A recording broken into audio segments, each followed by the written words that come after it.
You don't wake up because you're rested. You wake up because someone is screaming, not out of fear or pain, though there's plenty of that, but as a signal. A long, inhuman howl from the hill above the encampment. It's not a language you recognize, but everyone around you responds the same.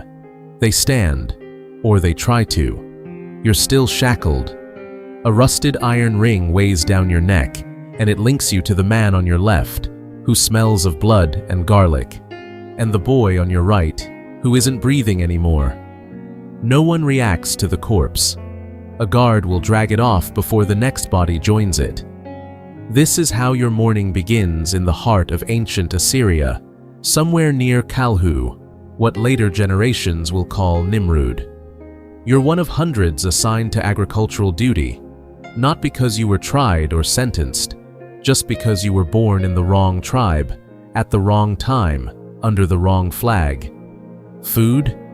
There is some. A scoop of dry barley tossed into your open palm. Chew it if you can. Choke if you can't. There's no water yet. It's a kind of test. You're being judged not on strength, but on obedience and desperation. When the sun breaks across the camp, the air is already dry and sharp. You're herded out of the barracks, a row of wooden pens without doors, and pushed into the fields. The ground is unforgiving. Sharp stones slice at your feet. The crops you're planting aren't even for eating. They're flax for making linen, for officials' robes. That irony stings more than the dust in your lungs. You're handed a tool, not a plow, not even a spade. Just a dull wooden wedge with a rock strapped to the end. You dig trenches under a blazing sky, shoulder to shoulder with others too frightened to speak. Nobody makes eye contact. It's safer not to know anyone. Keep pace, an older man beside you whispers without turning. Not faster, not slower, just enough. He's trying to help, but it's already too late. You're out of sync. The overseer notices. You hear the whip before you feel it. The strike doesn't land on your back, not this time. It hits the boy behind you, who dropped his tool while staring into the distance. He screams. He shouldn't have. That earns him a second strike. No one helps him up. Helping is dangerous. If you bend down, they might think you're hiding something. If you speak, you might be accused of spreading unrest. Best to keep digging. At noon, the sun isn't overhead. It's a blade pressed flat against your skin. A supervisor walks past with 2 buckets of water on a pole. He doesn't stop. He chooses who drinks, not based on need, but on favor. You are not on that list. In the year 879 BCE, during the reign of Ashur-nasir-pal II, a series of clay tablets record the construction of canals and agricultural fields around Kalhu. One tablet notes, 17 workers collapsed. 13 were replaced before the evening meal. No names, just numbers. By mid-afternoon, your hands are raw. Your mouth is dry to the point of bleeding. But worse than the thirst is the silence. No one around you speaks anymore. It's as if your language has been taken from you. Or maybe you've simply forgotten how to use it. Back in camp, you're lined up again. A man counts you. Someone is missing. A body is found under a collapsed wagon. He didn't die from injury. He died because no one noticed the wheel crushed his ribcage until it was too late. Dinner is half a boiled onion, a hunk of black bread, and something you're told is meat. You don't ask, you eat. Night falls without warning. The guards light no fires. Darkness is security. Light lets you see, but more dangerously, it lets you hope. You lie on the ground, chained between 2 strangers once again. One is weeping. The other is already asleep, whispering to someone only he can hear. You think of running. You think of home. You think of who you were, before your name was erased, before your hands became tools. But those thoughts are dangerous. You close your eyes. The scream comes again. Not from the hill this time. It comes from inside your own chest. You realize you've started dreaming in chains. In modern Assyriology, some researchers still debate whether agricultural slaves in Assyria were considered property or a separate subhuman class altogether. The records are inconsistent, perhaps intentionally. If a person has no name, no identity, and no burial, were they ever truly counted among the living? You survived the first day. But the second? That's when the real work begins. You begin the second day already injured. Your back feels like it's been carved by jagged flint. Your ankles are swollen, and the sun hasn't even risen yet. The call to rise comes earlier than yesterday. You wonder why, until you see the guards hauling away 2 bodies from the sleeping quarters. They don't bother to cover them. You watch as the corpses are thrown onto a cart, alongside dead animals and broken tools. No difference, no ceremony. The message is clear. They're not missing men. They're vacancies. This morning, the work shifts. You're told to irrigate a new field.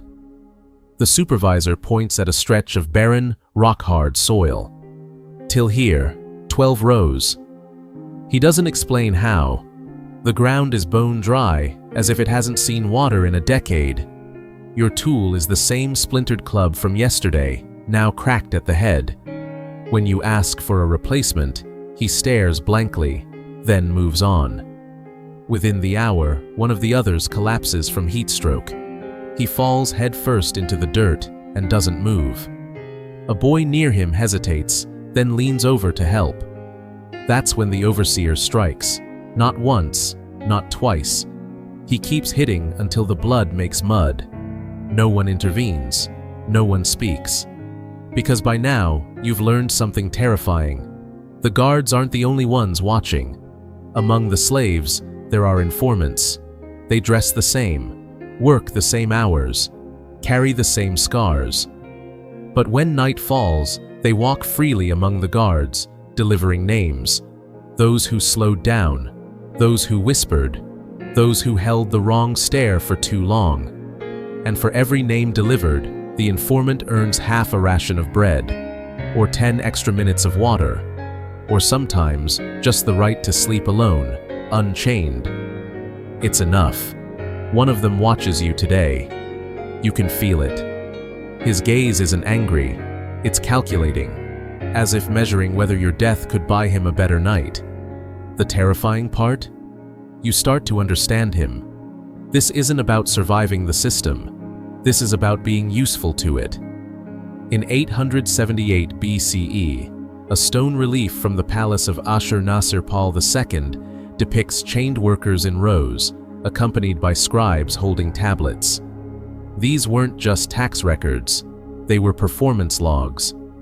Slaves who didn't meet quotas were marked with symbols and often reclassified for ritual use, which meant one thing: disposal. You're expected to dig 6 furrows before dusk. You're halfway through the third when your tool breaks entirely. The stone cracks off. You look around, panicked, then pick up a jagged piece of the rock and keep clawing the earth with your bare hands. Your palms split open. You keep going. The man next to you is slower. He limps. His bandaged leg leaves a trail behind him, each step a grim punctuation. A guard takes notice. You look away. You tell yourself you had no choice. That night, the man is gone. But no one talks about it. At dinner, the bread has mold. The soup tastes of rust. You eat anyway.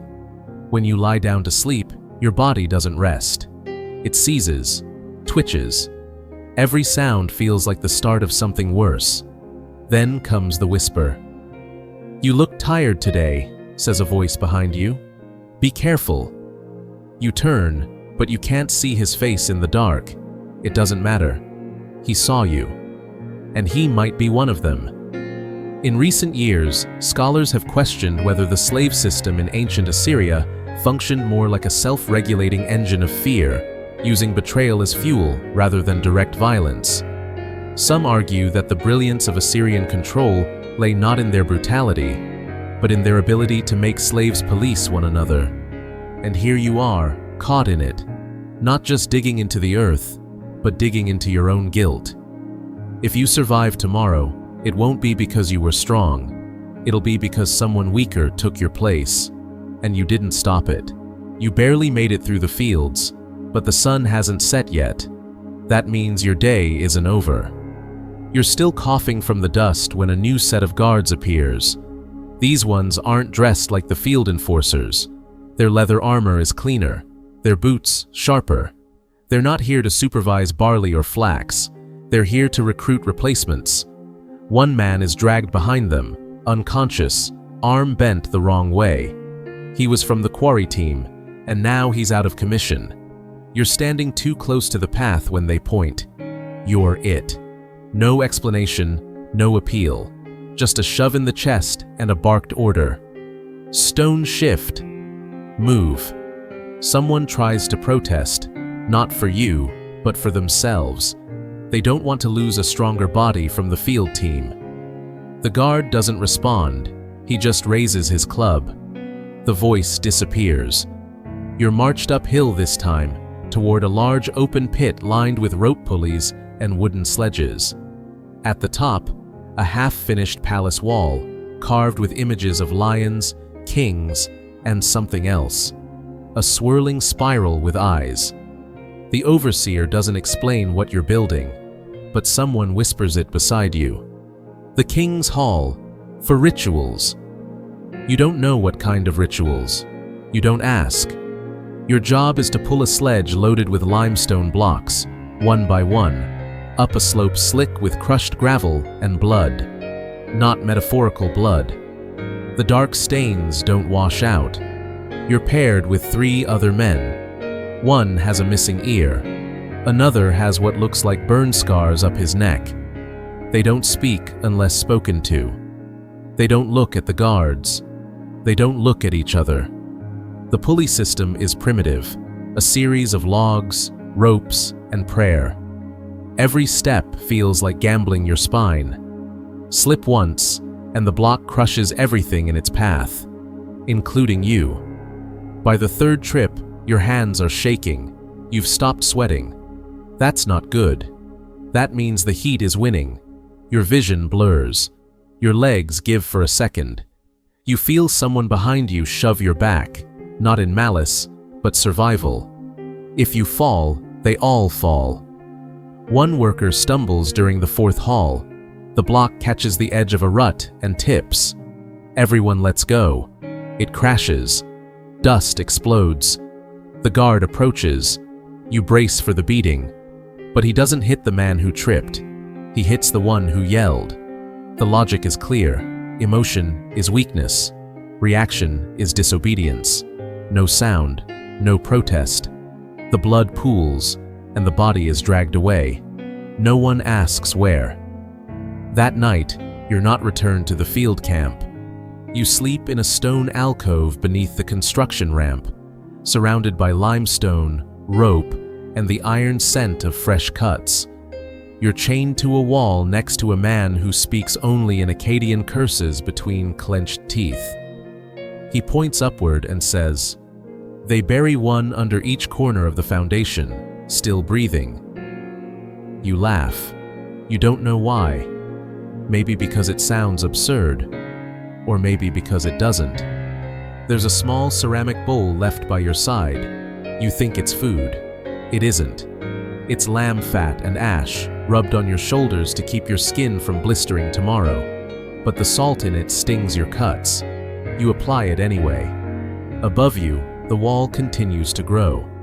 You wonder how many bodies are inside it. You wonder if yours will be next. In 877 BCE, a tablet found in Kalhu described the rites of permanence, construction practices believed to ensure structures would never fall to enemy hands. One line mentions, "The blood of the faithful sealed beneath each pillar." Scholars argue over what "faithful" meant. But if you're here, you know it means whoever was too broken to resist. At some point during the night, a figure appears near the ramp. Not a guard, not a worker. They wear ceremonial paint.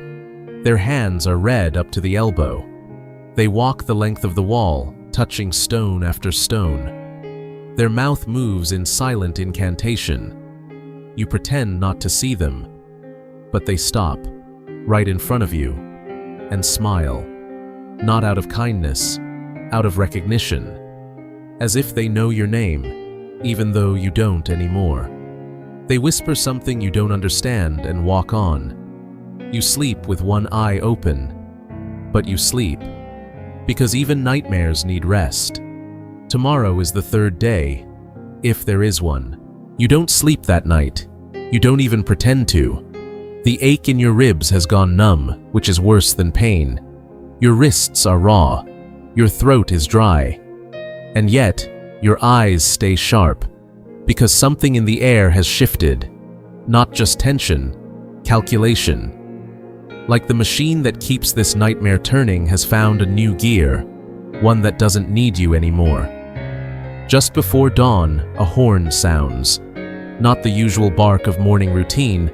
This one is lower, longer, and every head around you jerks up in perfect fear. This isn't a signal, it's a verdict. The guards come fast this time. No pretense, no shouted instructions, just lashes and shoves. You're dragged from the sleeping pit, thrown into line, and marched, not toward the fields, not toward the hauling tracks, but up the slope to the high wall. The one that cracked yesterday. You already know what's coming. A punishment, a public one. That's how systems like this work. When one piece fails, it replaces that piece, violently, to remind the rest of the machine who's in charge. You're not the only one selected. A dozen others are yanked from their routines, including a boy no older than 15. You've never seen him speak. You doubt he ever will again. The crowd gathers around the broken slab. Priests arrive with their robes, their chants, their painted symbols. There's no trial, no list of names, no evidence, just ritual. They don't want confessions, they want an example. One by one, workers are lined up, told to kneel, then beaten or cut in meaningless variations. You're third. When they push you down, something in you stops obeying. Not out of bravery, out of finality. You swing. It's not a plan, just a reflex. Your elbow catches the nearest priest in the temple. He stumbles. The guard behind him lunges. You grab the chain still wrapped around your wrist and pull, hard enough that it slams into the man's jaw. He drops. Chaos erupts. Dust clouds the air. Someone screams. Another worker runs, gets caught, gets thrown back into the dust. But you're already moving, not away, but through. You duck under a swinging club, grab a fallen rope, and yank. The pulley above snaps. A full slab of stone crashes behind you, cutting off 3 guards. One of them doesn't scream long. Now they're panicking. You climb the unfinished scaffolding, bloody hand over blistered hand. At the top, the overseer stands frozen, holding a whip. You don't give him time to speak. You slam your shoulder into his chest, and both of you tumble down the side of the ramp. You hit the ground hard. Vision spins. Bones might be broken. Doesn't matter. You roll, land in a pile of sand, and run. You're not alone. 2 other slaves are running too. One drops. Arrows whistle past. You don't look back. The gate is too far. The canyon too obvious. You veer left, toward the refuse ditch, a place no one sane would enter. That's the point. Flies choke the air. Rot stings your nose. But you dive in, crawl through it, until you reach the dry trench beyond. From there, it's pure instinct. Over rocks, through scrub brush, up the hill that leads to the outer road. The guards are close behind. You hear dogs now. You cut across a stream, double back, smear mud on your skin. You collapse behind a fallen log and wait, your breath barely controlled, heartbeat like thunder in your ears. Footsteps pass by, then silence. Then, for the first time in 2 days, wind. Clean, dry wind. You don't know if you've escaped. You just know you're not dead. And that's enough. Historians love to argue whether Assyrian slaves ever rebelled, ever escaped, ever fought back. The texts rarely say, but one tablet found near Dur Sharukin tells of a construction site that burned unexpectedly, of missing guards, of a priest who was found with his own blade in his throat. No one ever connected it to a slave uprising. But then again, history is written by survivors. You're still breathing.